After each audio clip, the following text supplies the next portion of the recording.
En el siglo XIX, la filosofía pensaba que ya lo tenía todo controlado. Había un sistema gigantesco que, en teoría, lo explicaba absolutamente todo. Pero resulta que dos pensadores, desde dentro del propio sistema, estaban a punto de hacerlos saltar por los aires. Y así es como empieza esta historia de una rebelión intelectual. A ver, imaginemos un sistema filosófico tan, pero tan ambicioso que pretendía ser como el manual de instrucciones definitivo de la realidad, de la historia, del pensamiento, de todo. Eso era el idealismo alemán, y su mayor figura, Hegel, estaba convencidísimo de haber descifrado el código del universo. Pero claro, en esa búsqueda de una explicación total, de un sistema perfecto, se les olvidó un pequeño detalle. Un detallito sin importancia. La experiencia humana real. El sufrimiento, la angustia de tener que elegir, la ansiedad. Nada de eso tenía hueco en ese engranaje tan perfecto. Y esa, precisamente, fue su gran grieta. Vale, para pillar bien esta rebelión, primero tenemos que entender contra qué se rebelaban exactamente. Todo arranca con Immanuel Kant y nos lleva directos al villano de esta historia, por llamarlo de alguna manera, George Wilhelm Friedrich Hegel. Kant nos dejó con un problemón. Trazó una línea y dijo, solo podemos conocer el mundo tal y como lo percibimos, el fenómeno. La realidad en sí misma, lo que llamó el noumeno, es inaccesible para nosotros. Esto creó un muro entre nuestra mente y la realidad, y ese es justo el problema que Hegel se propuso solucionar. Y entonces llega Hegel con una solución que hay que reconocer que es de una audacia increíble. Dice, ¿y si nos quitamos de líos? ¿Y si no hay ninguna realidad oculta? ¿Y si la propia realidad es en sí misma un proceso racional? Para Hegel no había ninguna división, porque, y esta es su gran frase, todo lo real es racional. Punto. El sistema de Hegel es como un guión cósmico. Hay un espíritu absoluto, o sea, la razón total, que se va desarrollando a lo largo de la historia. Cada persona, cada guerra, cada descubrimiento no son más que piezas lógicas en este puzzle gigantesco que avanza sí o sí hacia la comprensión total de sí mismo. Un plano perfecto, sin cabos sueltos. Y aquí es donde la historia pega un giro. Porque, el sistema de Hegel era tan perfecto, tan abstracto, que se olvidó de la realidad caótica y desordenada de ser una persona. El individuo, pues, se había perdido por el camino, diluida en esa totalidad. Y esta es la pregunta que lo dinamita todo. Si el sistema lo explica todo de forma racional, ¿dónde metemos el sufrimiento de una persona? ¿Para qué sirve nuestra libertad de elegir si todo es parte de un plan? Y sobre todo, ¿qué hacemos con esa sensación de angustia existencial? Ante este panorama surgen dos figuras que van a ponerlo todo patas arriba. Por un lado, Arthur Schopenhauer, el pesimista por excelencia, y por otro, Søren Kierkegaard, el creyente atormentado. A primera vista no pueden ser más distintos, pero tenían un enemigo en común, Hegel y su sistema. Vamos a empezar por Schopenhauer, el primer gran crítico, el que atacó el sistema hegeliano en su misma raíz. Su visión del mundo era, sencillamente, la cara opuesta de la moneda.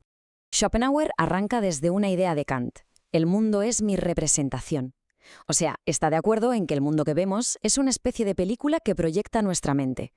Pero le da una vuelta de tuerca brutal a la pregunta clave. ¿Qué hay detrás de esa película? Y aquí llega la bomba de Schopenhauer, la voluntad. Para él, la realidad última no es una razón ordenada, sino una fuerza ciega, irracional, un deseo infinito que lo mueve todo. Es un motor sin propósito, que nos condena a querer siempre más, a estar siempre insatisfechos. Por eso, para él, vivir es, esencialmente, sufrir. Y ojo a esta anécdota, que es buenísima. Schopenhauer intentó competir cara a cara con Hegel en la Universidad de Berlín. Programó sus clases a la misma hora que las de Hegel. ¿El resultado? Las aulas de Hegel a reventar, las de Schopenhauer vacías. Este fracaso, este aislamiento, sin duda marcó su pensamiento tan crítico. Pero bueno, no todo era desesperación. Schopenhauer proponía 3 salidas de emergencia para escapar de esta tiranía de la voluntad. La primera, el arte. Nos permite mirar el mundo por un momento sin desear nada de él.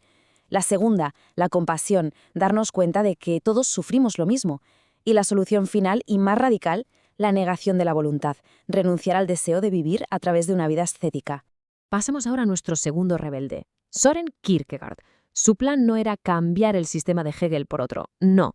Su plan era cargarse la idea misma de sistema desde una perspectiva muy personal, muy íntima y muy religiosa. La frase que lo resume todo y que es potentísima es esta: la verdad es la subjetividad. Para Kierkegaard, la verdad importante no es una fórmula matemática o un hecho histórico. La verdad que cuenta es un compromiso apasionado y personal con una creencia. No importa tanto qué crees, sino cómo lo crees. Y esto es un misil directo a la línea de flotación de Hegel. Un sistema te puede explicar el concepto de libertad, pero no te puede explicar lo que se siente al enfrentarte a lo que él llamó el vértigo de la libertad, la angustia de tener que elegir tu propio camino. Para Kierkegaard, la filosofía no se escribe, se vive, y a veces duele. Kierkegaard veía la vida como un viaje por 3 posibles estadios. El primero es el estético, el de vivir para el placer, el carpe diem. Luego está el ético, el de la persona que vive según las normas sociales y el deber. Y por último, el religioso. Y para llegar a él no sirve la razón. Hace falta lo que él llamó un salto de fe, una relación irracional y personalísima con Dios.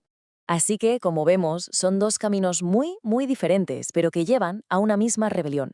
Juntos, sin conocerse apenas, Schopenhauer y Kierkegaard estaban poniendo la primera piedra de algo que más tarde se llamaría preexistencialismo.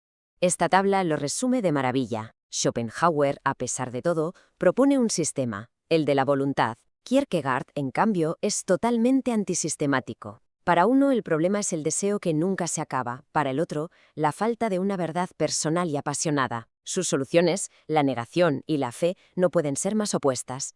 Pero ambas nacen del mismo lugar, el rechazo a Hegel.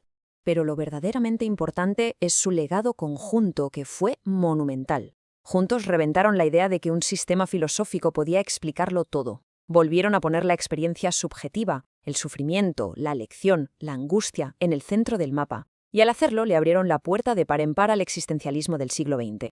Su rebelión, al final, nos deja con una pregunta que a día de hoy sigue más viva que nunca. Cuando los grandes sistemas, ya sean filosóficos, políticos o religiosos, no consiguen dar una respuesta que nos sirva para nuestra vida concreta, ¿dónde encontramos el sentido?